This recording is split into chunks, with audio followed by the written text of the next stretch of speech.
அதோட full view. அதுக்கப்புறம் இன்னொரு தீம் ஒன்று வச்சிருக்கோம். அது வந்து ஆதிசங்கரருடைய ஷண் மதங்களும் அவர் எழுதிய நூல்கள் மற்றும் ஸ்லோகங்களும்.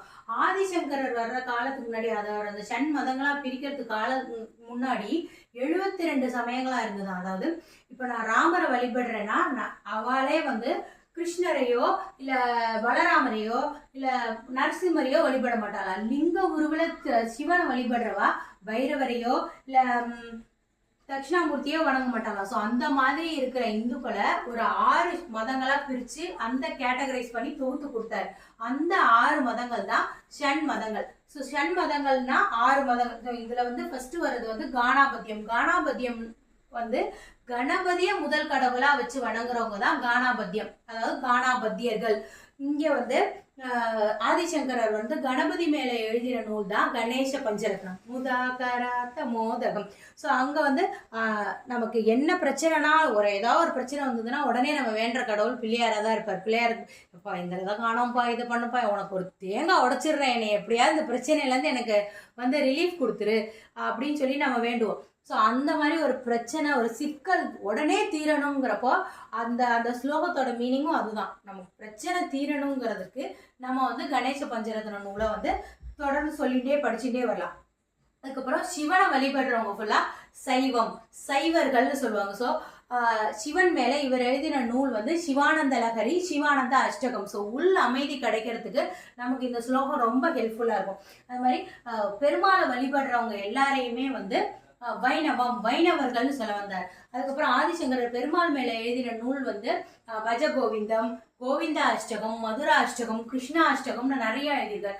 அப்போ வந்து ஒரு இதுல வந்து ஒருத்தர் கேட்டாராம், இந்த மாதிரி நீங்க எழுதிட்டே போறேன், இதெல்லாம் எப்பதான் சொல்றது அப்படின்னு கேட்கும்போது அவர் சொன்னாரா, புரட்டாசி சனிக்கிழமை விசேஷம் அப்போ வந்து இந்த ஸ்லோகம் எல்லாம் சொல்லி யார் அவங்க ஆத்துல வந்து மாவிளக்கு எடுக்கிறாங்களோ அவங்க வீட்டுல கண்டிப்பா நான் வந்து எழுந்தருள்வேன் அப்படின்ற மாதிரி சொன்னாராம். அதுக்கப்புறம் வந்து சக்திய முதல் கடவுளா வச்சு வழிபடுறவங்க வந்து சாக்தர்கள் சொல்லுவாங்க. நமக்கு ஏதாவது ஒரு பிரச்சனைனா இல்ல பிரச்சனைன்றத சொல்றதுக்கு முன்னாடியே நமக்கு ஹெல்ப் பண்ண ஓடி வர்றவங்க யாரா இருப்பாங்க, நம்மளோட அம்மாவா தான் இருப்பாங்க. ஸோ அம்மாவா இருந்து நம்மளை வழி நடத்தி கொண்டு போற அவங்களுக்கு அவங்க மேல ஆதிசங்கரர் எழுதிய நூல் தான் வந்து சௌந்தரிய லகரி, லலிதா பஞ்சரத்ன மாலை. சௌந்தரிய லகரி வந்து சிவனே வந்து ஃபுல் பாட்டையும் எழுதி கொடுத்தாராம். அங்க கைலாயிலேருந்து வந்துட்டு இருக்கும்போது நந்தியம் பெருமாள் வந்து பாதியை பிடிங்கி ஓடி போயிட்டாராம். அப்படி ஓடி போனோடனே அவருக்கு வந்து என்னடா பண்றது, திரும்ப இதை எப்படி எழுதுறது, சரி சிவன்கிட்டே போய் கேட்போம்னு சொல்லிட்டு சிவன்கிட்ட போய் கேட்கிறாராம். அப்போ வந்து சிவன் சொல்லுவாராம், அதெல்லாம் இல்லப்பா, நான் எழுதி கொடுத்து அனுப்பிட்டேன், நீ வந்து மிச்ச பாதியை நீ எழுதிரு அப்படின்னு சொல்லி. ஸோ சௌந்தரிய லகரி ஸ்லோகத்துல ஃபுல்லா அவளோட அழகையும் கருணையும் பத்தி தான். ஒரு பாதி வந்து சிவன் எழுதினதாகவும் இன்னொரு பாதி வந்து ஆதிசங்கரர் எழுதியதாகவும் இருக்கும். அந்த ஸ்லோகம் தான் சௌந்தரிய லகரி ஸ்லோகம். அதுக்கப்புறம் வந்து சூரியனை வழிபடுறவங்க வந்து சௌரர்கள்னு சொல்லுவாங்க. சூரியன் மேல இவர் பெருசா குறிப்பிடத்தக்க பாட்டு எதுவும் எழுதல.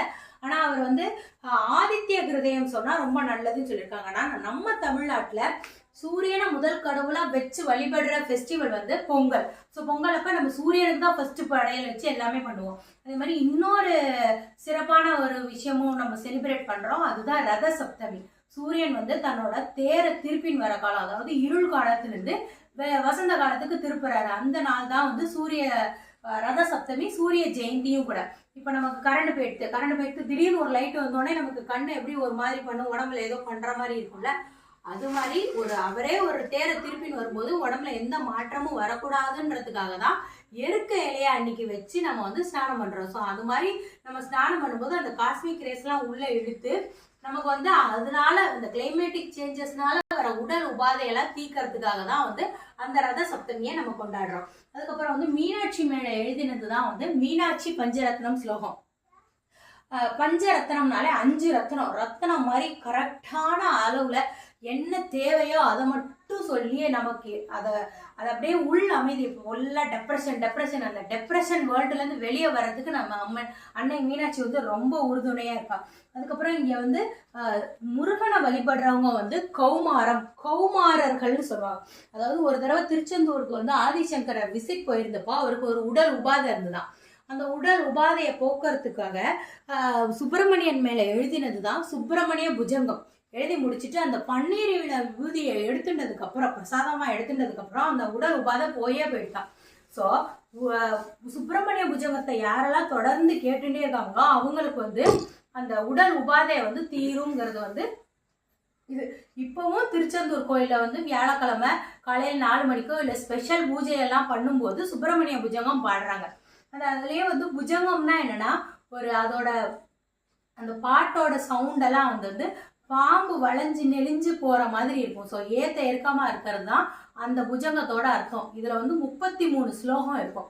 அதுக்கப்புறம் சரஸ்வதி மேல எழுதினது தான் வந்து சாரதா புஜங்கம்ங்கிற நூல். அதே தான் இதுலயும் 33 ஸ்லோகம் இருக்கும். குழந்தைங்க படிக்கிறதுக்கு முன்னாடி இந்த சாரதா புஜங்கம் நூலை கேட்டுட்டுனா தெளிவான அறிவுக்கு மேம்படும். அதுக்கப்புறம் வந்து லக்ஷ்மி மேல எழுதின பாட்டு தான் வந்து கனகதாரா ஸ்தோத்திரம்.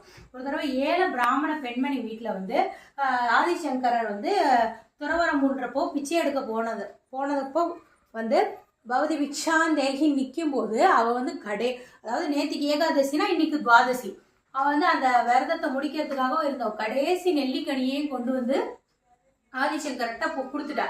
அவள் சொல்கிறா, இதுதான் கடைசிமா, என்கிட்ட ஒன்றுமே இல்லை அப்படின்னு சொல்லி. இவ்வளோ வறுமையாவா இருக்க அப்படின்னு கேட்கும்போது அவள் ஆமாம், எனக்கு வேற இவ்வளோ வறுமையாக தான் நான் இருக்கேன் அப்படின்னு அவள் சொன்னான். உடனே வந்து அவர் வந்து லக்ஷ்மி மேலே எழுதின பாட்டு தான் வந்து கனகதாரா ஸ்தோத்திரம். பாடி முடிச்சதுக்கப்புறம் லக்ஷ்மி வந்ததுக்கப்புறம் என்ன நினைச்சு பாட்டெல்லாம் பாடியிருக்க அப்படின்னு சொல்லி கேட்கும்போது, ஆமா இவளோட வந்து தனத்தை நீ இன்க்ரீஸ் பண்ணி கொடுத்தே ஆகணும் அப்படின்னு கேட்குறா. அப்படி கேட்கும், இல்லப்பா அதெல்லாம் என்னால முடியாது, இது அவளோட கர்மா, அதான் அவ அனுபவிச்சுதான் ஆகணும், இதுக்கெல்லாம் நான் ஹெல்ப் பண்ண முடியாது அப்படின்னு சொல்லிடுறா. உடனே இவர் வந்து பேசியே வந்து லக்ஷ்மி மனசை மாத்துறாரு.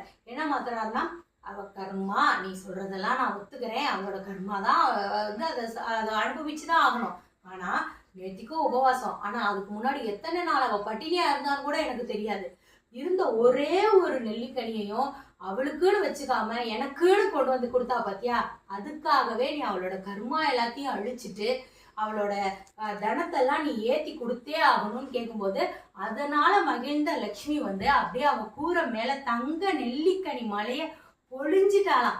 ஸோ அது மாதிரி கனகதாரா ஸ்தோத்திரத்தை யாரெல்லாம் தொடர்ந்து சொல்லிட்டே வராங்களோ அவங்களுக்கு தன செல்வ அப்படியே செல்வ செழிப்பா இருப்பாங்கன்றது வந்து அழிக்க முடியாத உண்மையும் கூட.